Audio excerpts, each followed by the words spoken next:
Kamusta na mga kameds? May share nga lang pala ulit ako sa inyo yung ginagamit ko na plug sa pag-repair ko ng cellphone.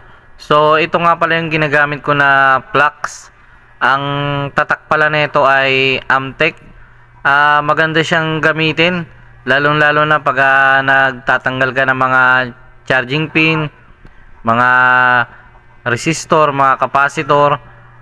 Ito ang magandang gamitin kasi mas mabilis siyang matanggal. So pag naghihinang din ako, nilalagyan ko ng plugs katulad ng sa charging pin. Bago ko siya lalagyan ng lead, nilalagyan ko muna siya ng ganito, yung Amtech na plugs. So ito ang pinaka magandang brand sa mga ginagamit ko. Mas mabilis siyang uminit at mas mabilis matanggal yung mga charging pin.